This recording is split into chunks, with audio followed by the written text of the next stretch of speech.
Hi, I'm Bob Greaves, and I have a show here at the place called The Unconventional Pastor, and I would love it if I could get your participation in the show with your questions and your comments by video. Your question or comment can be something about the Bible, theology, maybe something you saw on an earlier show, or something you read in my blog. Here's what I'd like you to do. Make a video in as high quality as you can of yourself asking the question or making the comment. After you've made your video, upload it to Facebook, YouTube, or someplace else where I can find it and make it public or private. Then you can send me a private message in Facebook that includes a link to your video. In your message, make sure that you include your full name spelled correctly. I'm kind of excited about sharing as many of your questions and comments as I can possibly fit in the show. On behalf of the New Covenant Group, I'd like to thank you for your participation in making this show even better.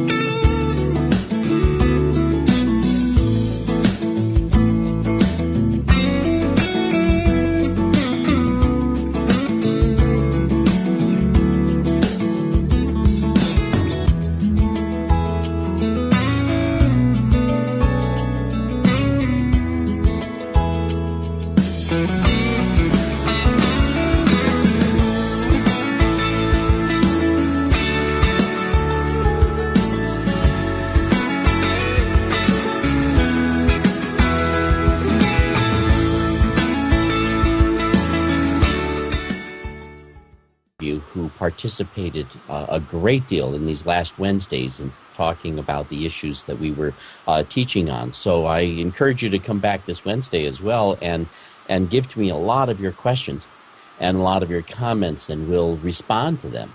And I'm also hoping that tonight you'll find a great opportunity to participate, text in your comments, your questions. You can find us on the Ustream page, as well as you might even be able to get a hold of a few people through Facebook while we're going on. Tonight, as I typically do on Sunday evenings, I like to introduce you to someone that you might already know a little bit about, but a person who I find to be an inspiring example of someone who has taken faith as something they found they really had to be very honest with and deal with in a manner that was genuine, authentic, that had some true integrity. And this caused them to also make a number of changes in the process of their lives. And the person that I have as a guest tonight is David Hayward. Some of you know him as the Naked Pastor. And I guess that perhaps before I bring you on, David, I should ask, are you decent? I am decent. Oh, awesome. Well, inside and out.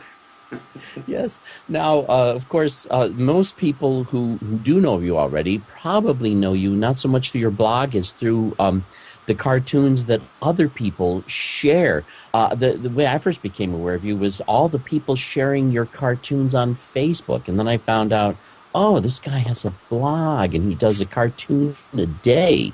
And that there's a lot of things going on there. And before we talk too much about it, let me tell you that I've often been struck and with great appreciation to the way you have spoken to the dynamics of things that are going on inside of the Christian faith that are not always everything we would like them to be. And you kind of, you call yourself what, the graffiti artist on the wall of religion? Yes. How'd you come up with that? I like it. You know what? I don't know how I came up with that. People always ask me that question, how did you come up with that? When it comes to my cartoons or little pithy sayings I come up with. My mind's just a factory that's working 24/7, coming up with crazy stuff. And I don't know, one day, I love graffiti, but one day that just popped into my mind, graffiti artists on the walls of religion. And it stuck. I put it up there because I think essentially that's what I'm doing is the same as good graffiti artists, just drawing attention to things that aren't quite right in the world. or Yeah, with they're religion. like the Bob Dylans of the past, in many ways, asking questions that make Yeah, us pause. Yeah. Um, yeah. and now, of course, you've been around for a little bit. You started out, you were born in 1957? That's right. Yep. Yeah, awesome. Now, I'm a little older than you, but I was born in 51. But Okay. anyhow, so you got started. You came into a family that really was a family of faith to begin with. Tell us a little bit about your upbringing in terms of faith. Okay. Yeah. You're, out on me a little bit there, but yeah, I came into uh, a family of faith. We went to church, now and then. We weren't all that regular. I was baptized. All right, guys. Hey, David, your voice is not coming across very well. It sounds like your network is congested. This is the producer, Joey Livingston. Welcome all David Hayward fans. We hope you're enjoying the interview so far. We're going to make sure that you get a quality sound from David. David, I'm going to disconnect from you right quick, and I'm going to call you right back, okay? All right. Bear with us just a moment. Sure. And then while you're trying to get him called back, are we still live? We are still live. Say Okay, hey to awesome. everybody. So this is the way we roll. You're exactly. Hey, we're live and we're wild. Okay, let's pull him back up and see how he sounds. David, are you back with us? Yes, I am. Okay, fantastic. We're gonna. Yeah. We are gonna. If there's anybody using Netflix or in the house or using your network, you might want to have them. No, everybody's down. Okay. Yeah. Well, let's just see how it goes from here. Okay, I'm going to fade my mic out, and we're going to pick up where we left off. Yeah. So you're talking to us about growing up in a family that. Why don't we finish what you were saying? Yeah, I was baptized as an infant in the Anglican Communion in Canada, and we went to church on and off, different churches here and there. We moved a lot, but things really got serious when I was around 15 years old or so. We got involved in a Baptist church, and basically, like the whole family kind of went into the church at the same time, and then I was heavily involved in the youth group, and I'm the oldest with five kids, and then we ended up in the Pentecostal church, and then from there I went to a Pentecostal Bible college in Springfield, Missouri. That's where I met my wife, Lisa. Uh-huh. And from there we went to seminary. We switched to Presbyterian, and then Presbyterian we switched to Vineyard, and then we went independent for a while, back to Vineyard, and now we're kind of gypsies now. So that's our history in a nutshell. Wow, you've been literally all over the place then. All over the map, yeah. Yeah. I'm my own. I say I'm my own ecumenical movement. Yeah. Well, then that would also mean that you've seen many of these issues from a wide variety of standpoints, and Yeah. I can't imagine, but that's probably a very that's got to give you a view of things that most people wouldn't have. Well, I get that a lot. People assume that my critique is aimed at fundamentalism or charismatic type of groups or whatever. But like you observe, my experience has taken me through mainline and fundamental and charismatic and independent, all kinds of expressions of church. And I've seen what I critique in everything. The common denominator is people. And so I've seen what I critique in all kinds of places. So it's not, my cartoons aren't just aimed at a certain kind of Christianity or expression of faith or whatever. It's aimed at the church in general, Christianity in general. But like I say, it's graffiti artists on the walls of religion. It really does apply across the religious spectrum. There's priests and rabbis and imams reading my cartoons and appreciating them. So it goes right across the religious spectrum, really. Now, in addition to having been a minister, I used to be an office manager, and having worked in the business world like that, I love the cartoon Dilbert because Yeah. he seems to understand the dynamics. And in the sense, all organized religion can suffer from being so organized it forgets the people that are in the organization. And that's one of the things I find that you speak to so well. I've seen you use people who are represented as question marks or exclamation points in a number of your cartoons. And recently, I think I saw one where you had all of these people outside the church with question marks, and everybody inside the church is an exclamation point. And yeah, that's one of the themes I work on is the question mark versus the exclamation mark, and they're quite popular, and I love playing with that theme, but it's a generalization, of course. All my cartoons are generalizations. I mean, somebody will always say, well, it's not like that in my church, and great, that's awesome. There are churches out there, there are communities out there that aren't experiencing these things I'm talking about, or all of them. Right.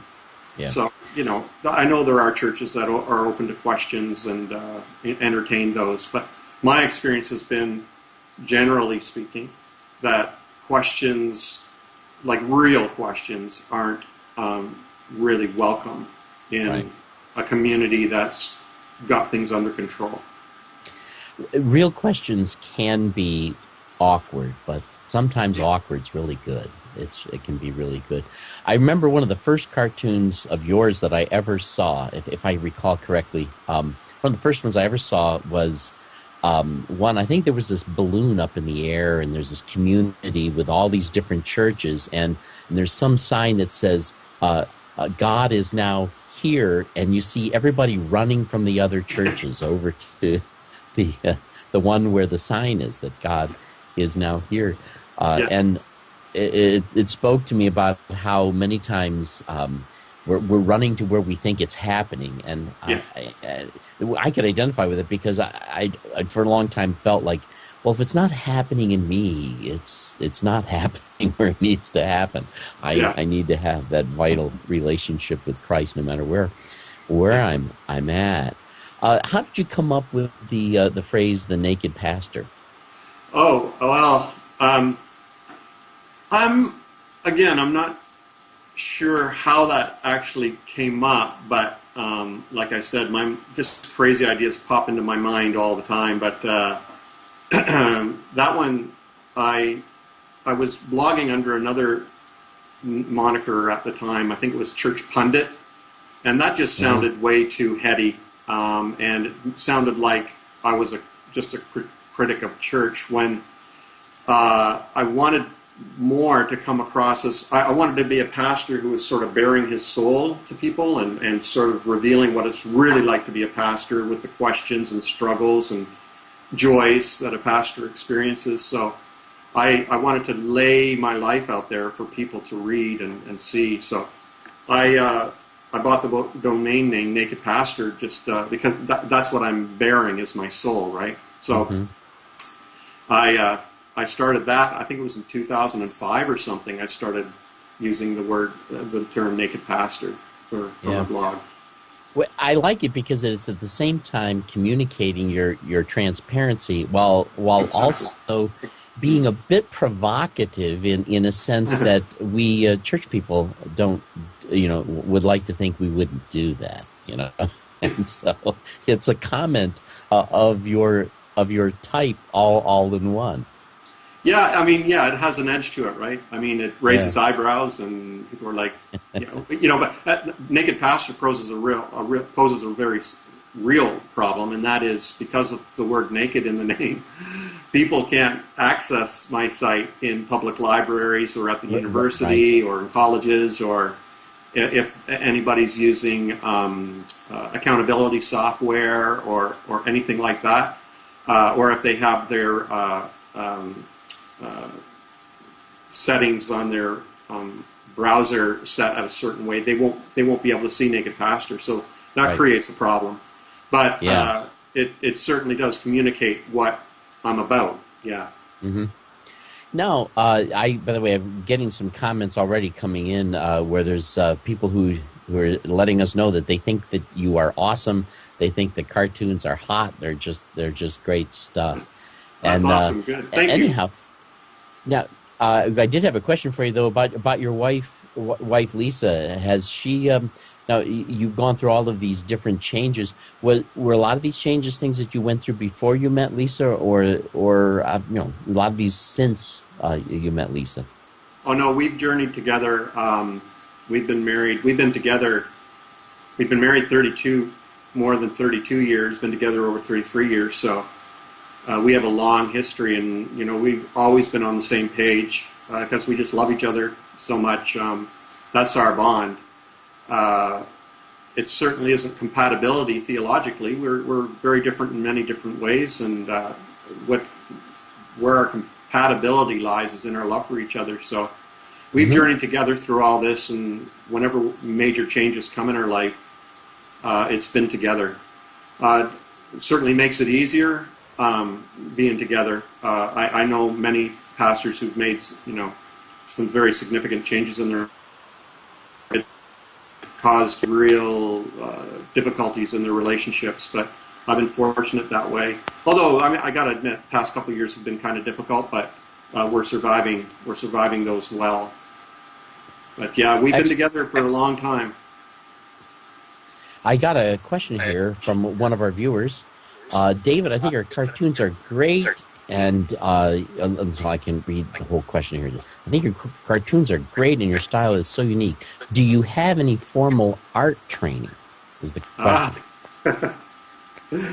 That's an interesting question. I was just asked that yesterday by a genuine art major in a fine arts university if I had any official, real training. But no, I've been drawing since I was a child, and that's been my training. I've been drawing ever since I can remember, and I'm pretty much a self-taught artist. I mean, I never took art professionally in school, college, or university. I'm completely self-taught.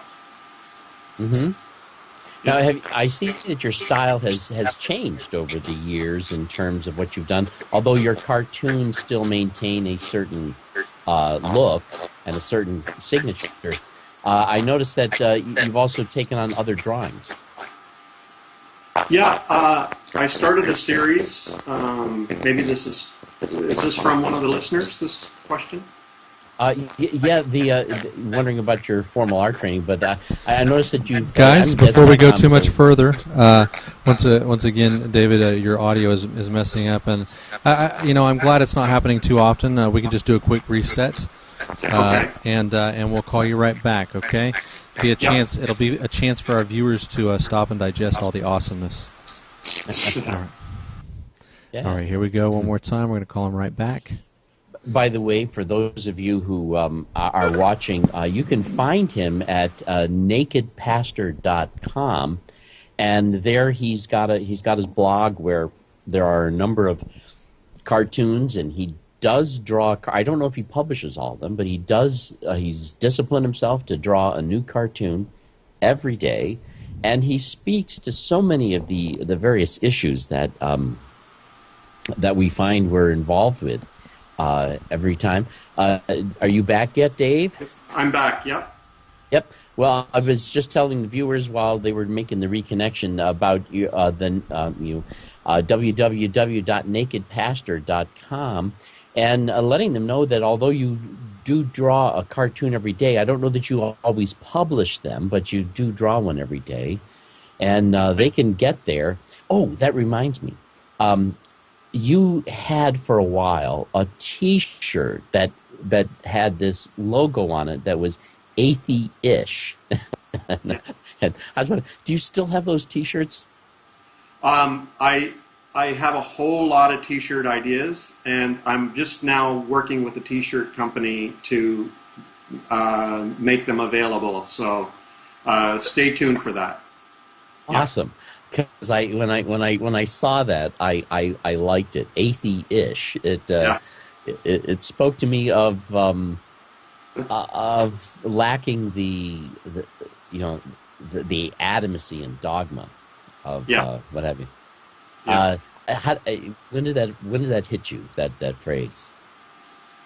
That was I don't know, a couple months ago when I get a lot of atheists like my cartoons. They use my cartoons on their own blogs. They want to interview me and so on. And a lot of people wonder if I'm an atheist, but I tell people I try to get in touch with my inner atheist. I think many of us have an inner atheist. You know the verse, Lord, I believe, help my unbelief. So there's unbelief in all of us, and so I'm not a full-on atheist, but there's times when I'm atheish, and so that's why I came up with that phrase. I thought it was appropriate for me, and it ends up it's appropriate for others. I've even thought of using a phrase like am I a believer, and I want to say I'm theish. Theish, yeah. and atheish too. But anyhow, I have another viewer who's asking. I think this is a great question here. Is that what caused you to finally decide? Okay, I'm going to use this medium of cartoon to communicate a message. When did it hit you that might be a way of making a statement? And how did you come to that conclusion?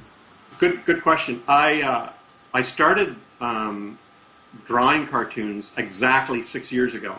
It's like the September of 2006. And I check out other blogs. One of the blogs, I always give this guy a plug because he was my inspiration, Hugh McLeod, gapingvoid.com. He comes up with a cartoon every day, and he draws his on the back of business cards. And one day I thought, I'm an artist. Why don't I just try drawing a cartoon? I've never done one before, and so I drew a cartoon and I put it up, and some people liked it, and I thought, okay, I'll try it again, and I did it the next day and drew a cartoon, put it up. Some people liked it, and so I thought, well, I'm going to personally challenge myself to try to draw a cartoon every day until I can't do it anymore. I thought I would last, I don't know, a few weeks or a few months at the most, but here I am 6 years later, and I'm still going, so I don't know if that's a testimony to my perseverance or to my depravity, but I keep coming up with these cartoons, and hopefully they're improving. In doing one a day, I have to admit that a lot of them aren't that great, but some of them are good and get the point across. Like a picture's worth 1,000 words, right? Everybody knows that, and so if I can communicate in one frame, I try to keep them to one frame. If I can communicate in one frame what took me 20 minutes in a sermon to communicate, then more power to me. I've seen a number of them that struck me as doing just that, saying volumes in one moment. Now, if we could, and I find it sometimes when people ask me about my guitar playing, I can't think of any specific until I'm actually playing it. But what are some of the specific issues that you've spoken to that you were very, where once you got it down into cartoon, you yourself looked at that and said, yeah, this is working. This says it. What are some of your favorite cartoons that you feel communicated something you really value? Oh, man, that's a good question because I can never figure out which cartoons are going to work. I can never predict. And it really bugs me because if I could predict, I'd be really famous, and maybe even rich. I don't know, because I just am so terrible at predicting what people are going to like. I mean, I'll draw a cartoon and think, I might even be emotional. I'm crying as I'm drawing. It's like, this is so powerful, and I'll scan it and I'll put it up and I'll just wait to see what happens to the traffic, and it just dies in the water. Nobody cares. Yeah. And then there's a cartoon. I'm desperate. It's like a few minutes before I have to get it on to my blog, and I'll just whip something up, and then it goes crazy. It goes viral. I can, I just can't figure it out. And it's really bothered me about that. But then I've had a lot of friends and, people online who provide counsel for me, and they're like, it's a good thing you can't figure it out, because then you would just totally be feeding your market, and And formulaic. This is what keeps me fresh, I guess, is just keep coming up with stuff. And I'll tell you some of the ones that really have, in hindsight, I say, yeah, that was a good cartoon. For example, one cartoon is a man is walking with Jesus, and they're holding hands, and he says, Jesus, I'm afraid to tell you this, but I think I'm gay. And Jesus says to him, relax, dude. I knew that long before you did.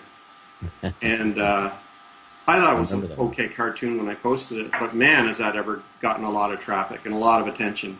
From both sides, it's stirred things up and really offended some people, and then for others, it's really been an encouragement to them. So I suppose those are the best kind, right? The kind that disturb the waters, but also bring some peace to some people. So speak to where we're at. One that you did recently that I also liked was you had the word God, a plus sign, a picture of the Bible and a plus sign, and then a picture of a church building, and you had the caption over them, the real Trinity. Yeah, the real Trinity. Yeah, the three gods in our life, right? Yeah. That one got some attention too. I really am terrible at math, but once in a while I try to put up a math equation, and I'll have some real math geeks email me and say that you've got that totally wrong. They'll say that's not a divide sign, that's a square root sign, and I didn't know that. But anyway, you learn as you go. Well, yeah, you live. It works anyway. Now, is there any particular cartoon that you really liked that was perhaps the most viral? There's one where Jesus is talking to his disciples, and his disciples are around him, and he says,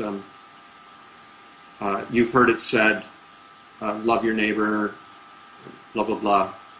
And he says, "Well, what I really want you to do is abuse the weak, suppress women, and blah blah." And he goes on like this, right?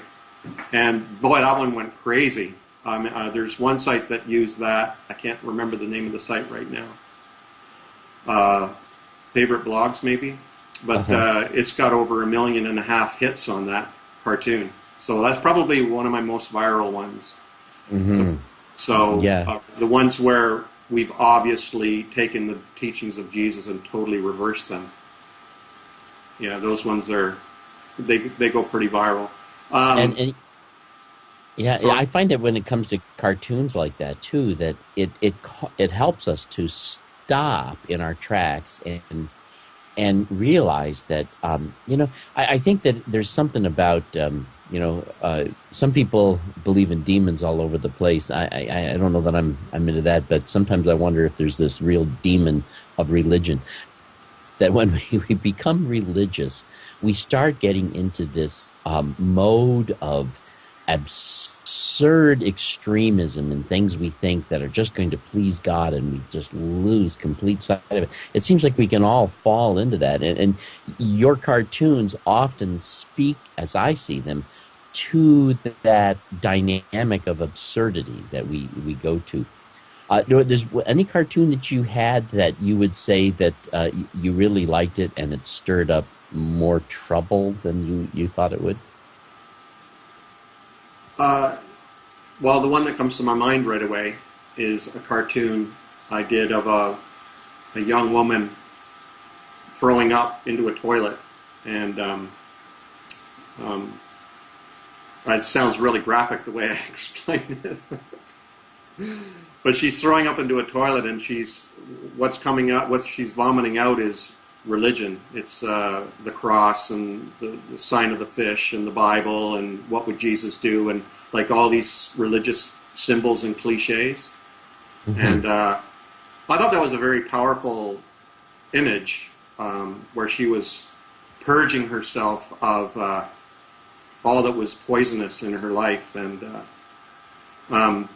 that stirred up some things, because I didn't expect to offend people with eating disorders. and Uh-huh. so that was one I didn't foresee. Yeah. And I can see you certainly wouldn't want to offend people with eating disorders, but no. At the same time, I when I saw that cartoon and I thought of bulimia, I thought of anorexia, and I actually felt that as indelicate as the topic might be, that there's a sense in which the church is binging on certain things that are just not nutritive, and we're starving ourselves of abiding in Christ, the love of God, living a real life. So it's interesting you say it, because when I saw that, it didn't occur to me that there might be some people who would be bothered by that. I got another question here from a viewer that they're wondering if you have a way of going about trying to come up with your idea for the day, or do these just kind of come like a flood? Yeah, good question. They're all good questions. Thanks, everybody. And I love questions, as you know, and I love dialogue, of course. To be honest, sometimes, for instance, I'll think, well, it's about time to address the LGBT, lesbian, gay, bisexual, transsexual issue. And I'll think and think and think until I come up with a cartoon, or it's time to think about posting a cartoon to do with the questions, or I might do that. But most of the time, I'm just sitting there with a blank piece of paper in front of me and my pencil and pens, just waiting for something to pop into my head. Mm-hmm. And it's, I don't know, it's like, sometimes it's like I'm in the middle of the desert waiting for a drop of rain. Really, sometimes it's very desperate.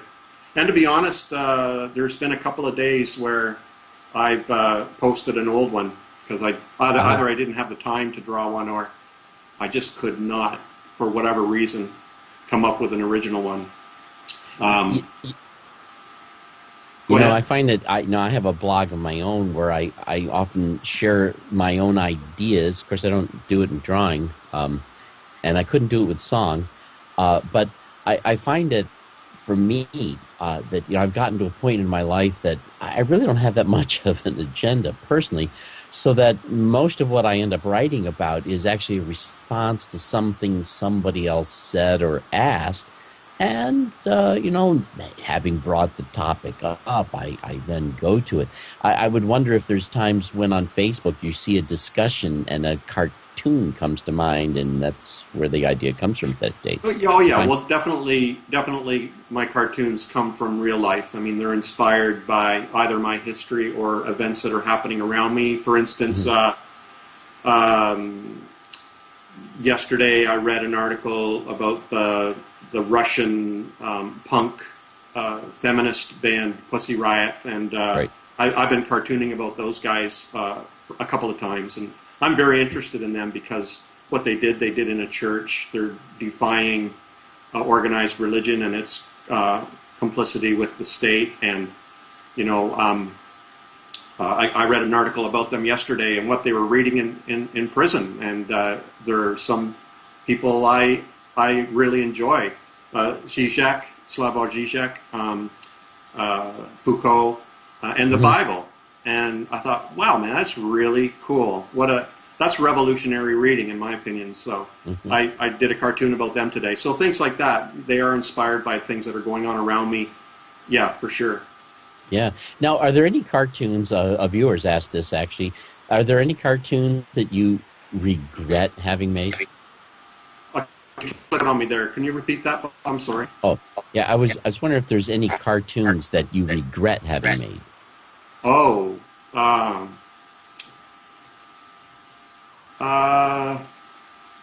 think so, but I can't remember which ones.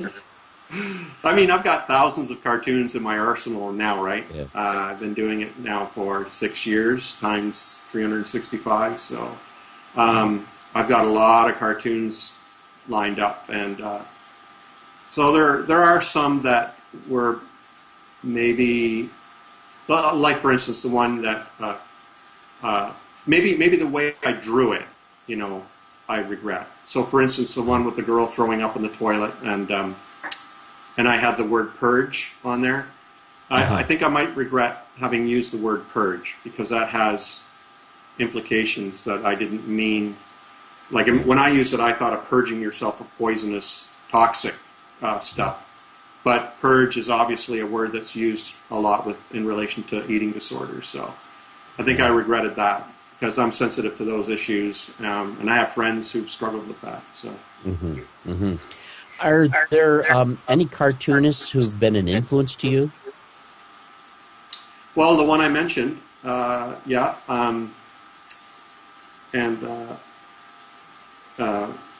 Hugh McLeod of Gaping Void. He's my inspiration. Our styles are totally different, but and he's in the business world, entrepreneurial world. But there's a Romanian cartoonist who I just think is fantastic, and I think his name, I can't remember it, Perovsky, I think. And he just uses black marker, and his drawings are very simple. But he packs a punch, with his drawings. Like, for instance, one of his is military thinking, and it shows the head of a guy with a army helmet on, and when he takes off his helmet, there's nothing there, and I thought that was pretty cool. Things like that. He makes a powerful punch with his drawings. And then I love Banksy. I think his graffiti is amazing. So I think probably most people know who Banksy is, the graffiti artist in the UK.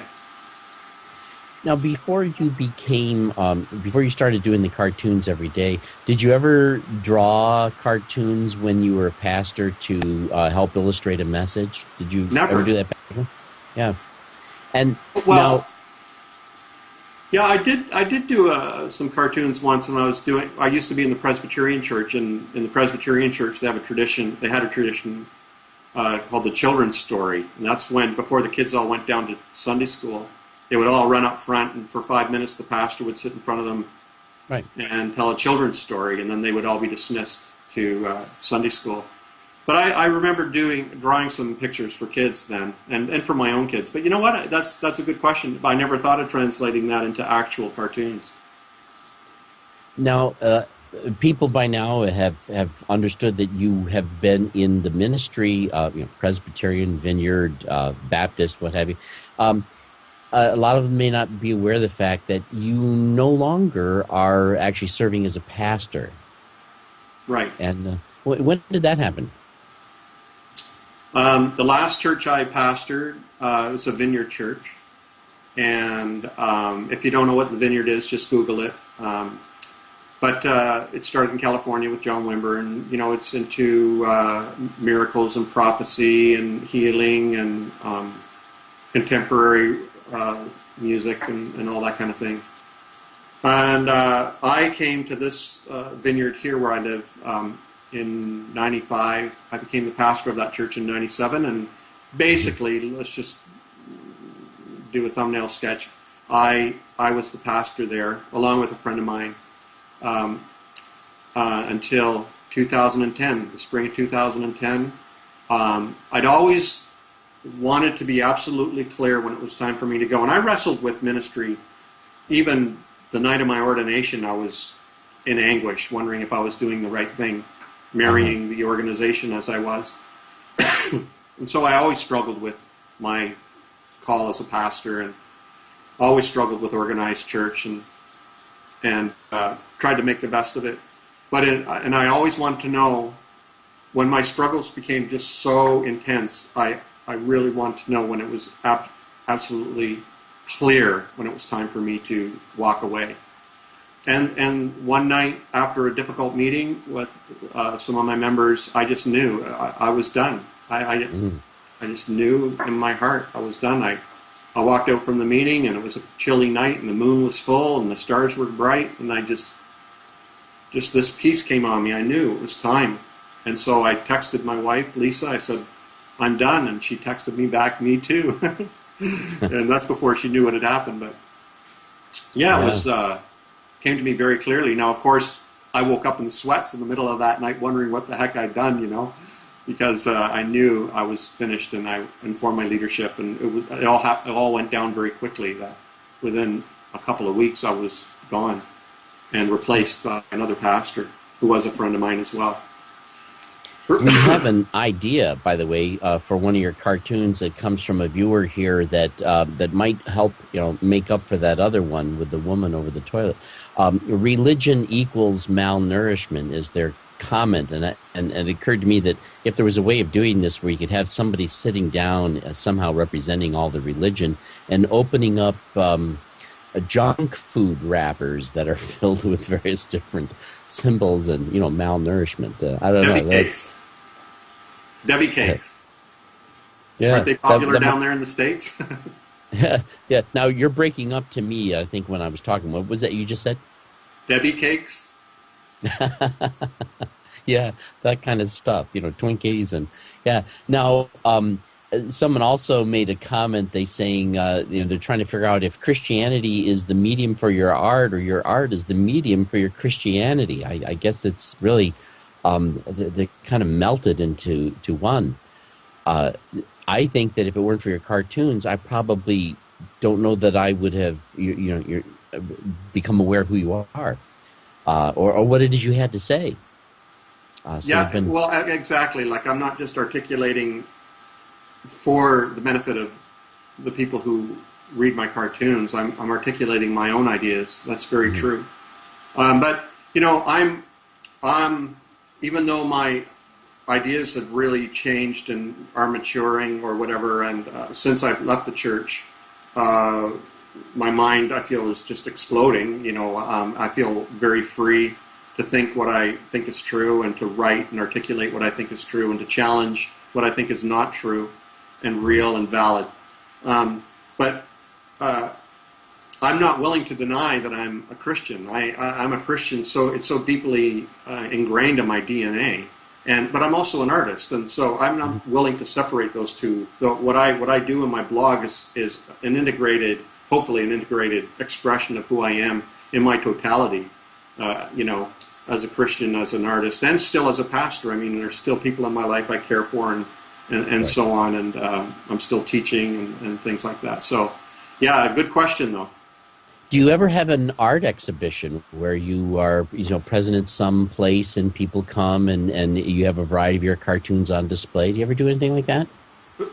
I've never done that, no. But there's a local gallery here that shows my art, but they're my paintings and sculptures mostly, landscapes and things like that. But there's another series I started that a lot of my followers really enjoy, and that's my Sophia series, and that's a story of a young woman who was experiencing oppression as a woman, but also religiously and so on, and she's escaped and she's finding her own path and her own individuality and so on. So I have a series of drawings of this Sophia woman. My goal is to get 52 of those and to create a book of her story, but I've been invited to show those at a local gallery, and so I'm hoping to do that someday soon. But some of my cartoons as well, I think, deserve to be shown. Yeah. Now, I noticed that you do have on your website, nakedpastor.com, some of your other artwork, and that varies quite a bit from your cartoon. Is there any other place where people can find your art other than the cartoons, other than going to, say, nakedpastor.com? Well, yeah, I sell my art online, nakedpastor.etsy.com, ETSY, and that's where I post pretty much everything I do. All my art's up there, and you can view my paintings, and my cartoons, and my Sophia drawings as well. Yeah, I would just let viewers know that if they just go to nakedpastor.com, that one of the menu items at the top is the word shop, and that takes them to the Etsy site automatically. Right. And I've looked at a number of your other pieces of art, and I really like them. You've gone into styles of drawing, even the Sophia drawings. Some of them are more Naked Pastor-ish in terms of the cartoons you do, and some of them are really works of art that we wouldn't associate with cartooning. And very well. The more graphic novel kind of appearance to them. Do you, I remember the day that you actually, I knew you while you were still pastoring, and I Mm-hmm. remember the day that you let the world know that you were leaving, and I can't tell you that for myself, I had such mixed feelings. I was both relieved for you and sad. So I would wonder if when you realized and you knew you were done, how mixed were your feelings about that? Did you? Yeah. Yeah. Which is why, like, I've started another site, which is davidhayward.ca. I thought I'd just put a plug in there for that. Which on that site, you need to join and be a member. That's where I ensure, like, Naked Pastor is a very contentious kind of site. A lot of opinions are expressed there. But I was feeling I wanted a softer, more pastoral side, where people could share in safety and hear others and support one another. So I started this other site, davidhayward.ca, and I invite people to join that. But one of the things we have on there is a forum for ex-pastors, and of which I'm one, because, man, the trauma I went through was just, I didn't have any idea. I didn't expect it. I mean, there were some joys, right? The sudden sense of freedom. But on the one hand, that's good. But on the other hand, when you feel like you've been thrown into outer space with no, leash, it can be absolutely terrifying. So, with the good, there was a lot of real difficult times: the sadness, the loneliness, the lack of doing public teaching anymore, and all. It was an incredible mixture of excitement, adventure, joy, but really fear. How am I employable? How am I going to earn money? I have a family. What am I going to do? What am I going to do when I grow up? Like, all these questions were very real. It was very frightening, and I know it's the same for anybody who leaves the church, not just ministers or pastors, clergy. It's traumatic. It's really difficult, especially if that's where you have found your network for community and love and support and all these things. It is really traumatic. I know it is firsthand. Yeah. Well, I can certainly identify with it. Ever since I was, I think, about 7 years old, I thought of myself as somebody who was headed toward ministry, and it didn't turn into what I thought it was going to be. And having left it myself, it was like I had to go because it wasn't the purpose of my life, and yet the purpose of my life was something it felt like I was walking away from at the same time. Very strangely. I'd like to let the viewers know a couple of things. That, first of all, from nakedpastor.com, the menu across the top, they can also find the davidhayward.ca, the joining site, which is a community there in a sense. They can also find your books and other things, your newsletter. And one of the books that you wrote is, without a vision, the people thrive, or what was that? Did I get that right? Without a vision, my people prosper. Prosper, right? Yes, yeah. Tell us a little bit. We only have a few minutes, but tell us a little bit about the concept of that book. Well, I think vision and goal setting is awesome for businesses. I think it is destructive for community. I sort of took up the baton where Bonhoeffer spoke about visionary thinking in the church as being poisonous and dangerous and destructive to the community as it is, and ran with it. And I really do think that if you want healthy community in a church with authenticity and love and support and all that kind of thing, if you bring in visionary thinking and goal setting for the church, it'll destroy that. You have to choose what you want. And if you want community, then you have to let visionary thinking go. So that's the point of that book. I think it's a powerful idea, particularly if people need what they need in their community and in their faith, in the community of faith. And when you have that vision, you're not giving them room to be. It is what it is, and community accepts what it is and responds to what is. And if it has an agenda, that's it. Well, anyhow, we're coming up to the end of our time, and I want to thank you. Some people might be wondering what you're doing these days. You're teaching English, or you're teaching in a business school English to foreign students. Actually, that job dried up a couple of months ago, so I'm basically unemployed right now. Oh, okay. Yeah. Well, people should buy. So that's one of the things you'd have to deal with when pastors leave the church is learning new skills and figuring out how to make a living. So I'm right in the middle of that, and I'm doing stuff. I'm working online with my art, my cartoons, my new site, and things like that. I'm keeping very busy, and hoping that eventually that this stuff will turn into something that I can do full time and support my family at the same time. Yeah.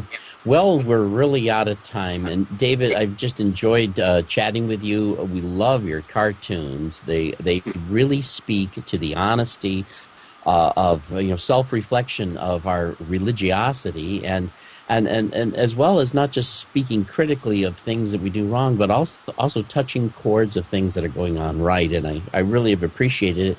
Thank you for your time, and hope to chat with you again and have you back at some time, and just encourage a lot of people to visit your site, get to know you, enjoy your cartoons, and take a look at your books. And well, thanks a lot, Bob. I really enjoyed it, and I really enjoyed the questions from the listeners and viewers, and I hope to get to meet some of you. Sure. Awesome. Yeah. Okay, well, David, thank you so much. We'll bid you farewell and hope to catch you around. And to the rest of the viewers, I'll see you again on Wednesday at this same time with something that we'll be teaching. We'll tell you about it then. Take care. Hi, I'm Bob Greaves, and I have a show here at the place called The Unconventional Pastor. And I would love it if I could get your participation in the show with your questions and your comments by video. Your question or comment can be something about the Bible, theology, maybe something you saw on an earlier show, or something you read in my blog. Here's what I'd like you to do. Make a video in as high quality as you can of yourself asking the question or making the comment. After you've made your video, upload it to Facebook, YouTube, or someplace else where I can find it, and make it public or private. Then you can send me a private message in Facebook that includes a link to your video. In your message, make sure that you include your full name spelled correctly. I'm kind of excited about sharing as many of your questions and comments as I can possibly fit in the show. On behalf of the New Covenant Group, I'd like to thank you for your participation in making this show even better.